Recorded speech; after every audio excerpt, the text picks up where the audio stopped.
नमस्कार। आज के इस वीडियो में हम चर्चा करेंगे कि जब ग्राम सभा की बैठक पूर्ण नहीं होती है या उसका समापन नहीं होता है तो उसे किस प्रकार से संचालित किया जाता है। साथ ही हम उप ग्राम सभा के बारे में भी इस वीडियो में चर्चा करेंगे।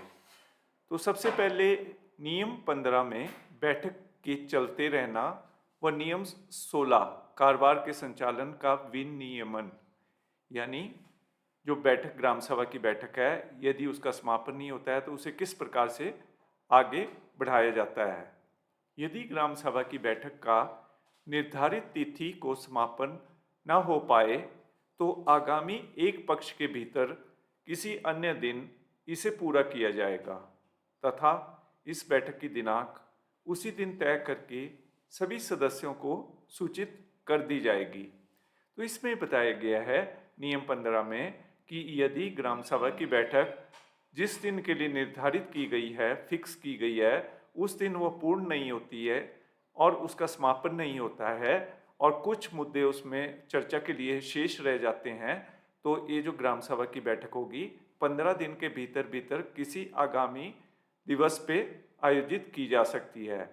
और इसके लिए उसी बैठक में जो बैठक निश्चित की गई है उसी में फैसला करना होगा कि जो बैठक होगी वो किस दिन के लिए जारी की जाएगी, जारी रखी जाएगी, है ना, तो चालू रखी जाएगी। इस बैठक में केवल पिछली बैठक में शेष बचे मुद्दों पर ही चर्चा की जाएगी। तो ये जो बैठक होगी जो आगामी दिवस के लिए चालू रखी गई होगी उसमें जो ग्राम सभा के छूटे हुए मुद्दे होंगे या शेष बचे हुए मुद्दे होंगे उन्हीं पर चर्चा होगी। उसके अलावा कोई अन्य मुद्दे इस बैठक में शामिल नहीं किए जाएंगे या सम्मिलित नहीं किए जाएंगे।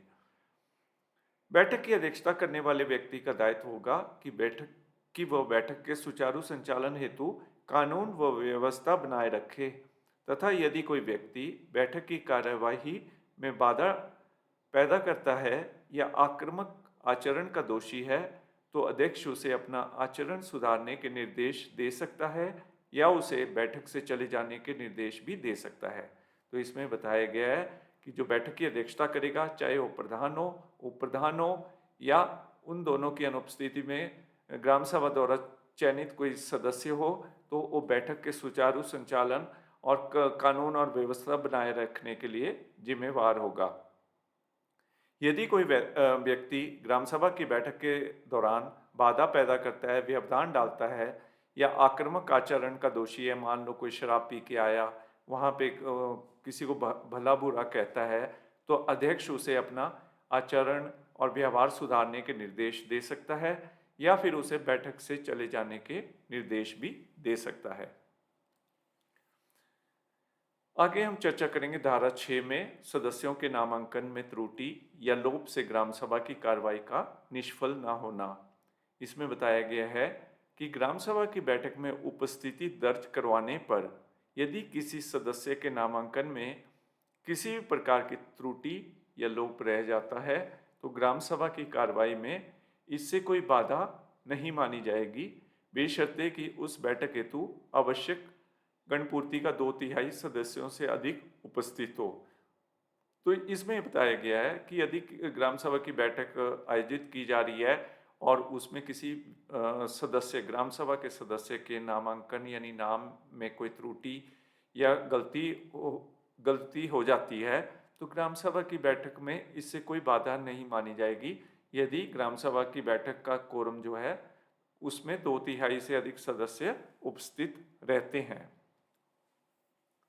आगे हम चर्चा करेंगे उप ग्राम सभा के बारे में, जिसका जिक्र हिमाचल प्रदेश पंचायती राज अधिनियम की धारा 7 क में वर्णित है।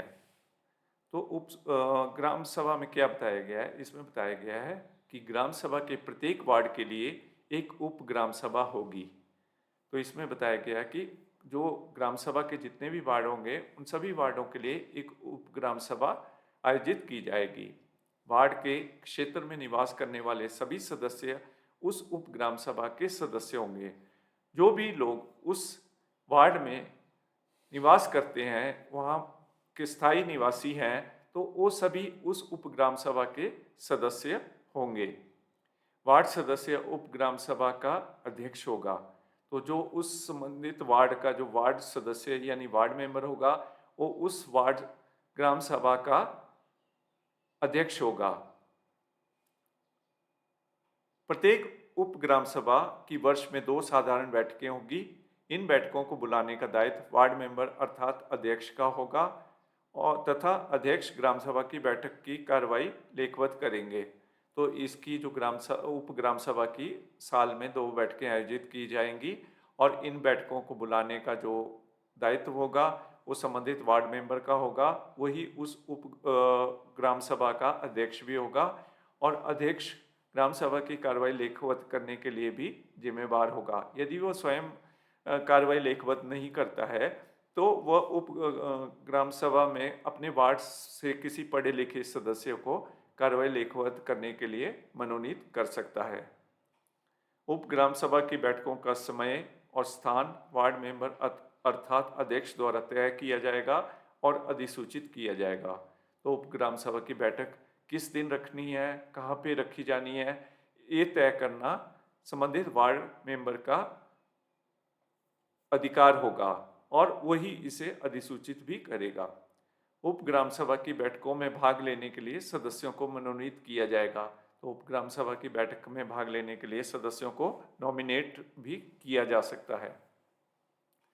सदस्यों को मनोनीत करते समय यह भी ध्यान रखा जाएगा कि वार्ड में रहने वाले परिवारों में से 50% परिवारों के सदस्य उसमें सम्मिलित किए जाएं, जिसमें से 50% सदस्य महिलाएं होनी चाहिए।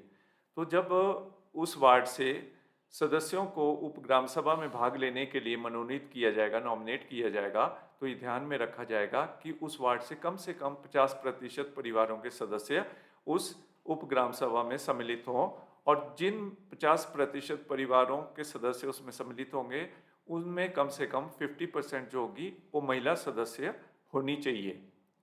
उप ग्राम सभा अपने क्षेत्र से संबंधित किसी भी विषय पर विचार विमर्श कर सकती है तथा ग्राम सभा या ग्राम पंचायत को अपनी सिफारिशें कर सकती है।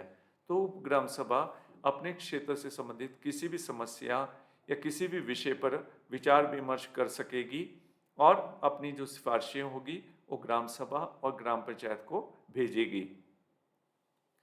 उप ग्राम सभा में ग्राम सभा की साधारण बैठक में भाग लेने हेतु वार्ड से कम 50% परिवारों का चयन करेगी। ये मैंने आपको पहले ही बता दिया है, इसको दोबारा दोहराने की आवश्यकता नहीं है। उप ग्राम सभा अपने क्षेत्र से संबंधित मुद्दों पर विचार करेगी और इन्हें ग्राम पंचायत या ग्राम सभा को आगामी कार्रवाई हेतु सिफारिश करेगी। उप ग्राम सभा के लिए गणपूर्ति की कोई आवश्यकता नहीं है। तो हम जानते हैं कि उप ग्राम सभा की जो बैठक होगी उसके लिए कोरम की आवश्यकता नहीं है। जितने भी लोग वहाँ पे उपस्थित होंगे उनसे उप ग्राम सभा करवाई जा सकती है। इसमें हम देखते हैं कि उप ग्राम सभा क्यों रखी जाती है। उप ग्राम सभा का मुख्य उद्देश्य यह है कि एक वार्ड एक संगठित समुदाय के रूप में अपनी समस्याओं की पहचान करे और प्राथमिकता के आधार पर उन समस्याओं को दूर करने के लिए योजनाएं बनाए। तो उप ग्राम सभा का मुख्य उद्देश्य यह है कि जो वार्ड होगा उसके सदस्य संगठित होकर उस वार्ड की समस्याओं की पहचान करेंगे और प्रायोरिटी के आधार पर उन समस्याओं को दूर करने के लिए विकास संबंधी योजनाएं बनाएंगे और उस पर पहले चर्चा करेंगे, फिर योजनाएं बनाएंगे, फिर अपनी योजनाओं को ग्राम पंचायत और ग्राम सभा में रखने के लिए सिफारिश करेंगे। इन वार्ड सभाओं में महिलाओं व दलितों की भागीदारी को प्रोत्साहित किया जा सकता है और खासकर महिलाएं अपनी समस्याओं को खुद सामने रख सकती है। तो इन ग्राम सभाओं का आयोजित करने का मुख्य उद्देश्य ये था कि जो महिलाएं होती थी वो ग्राम सभा की बैठकों में उपस्थित नहीं हो पाती थी, क्योंकि ग्राम सभा की जो बैठक होती थी वो पंचायत हेडक्वार्टर पे आयोजित की जाती थी। तो इसलिए सरकार द्वारा यह विचार किया गया कि महिलाओं और दलितों की भागीदारी को प्रोत्साहित करने के लिए वार्ड स्तर पे उप ग्राम सभा का आयोजन किया जाए, ताकि महिलाएं उसमें स्वयं भाग लेके अपनी समस्याओं को खुद सामने रख सके और उनका निपटारा कर सके। तो ये था आज का मेरा विषय। शेष हम अगले वीडियो में चर्चा करेंगे। धन्यवाद।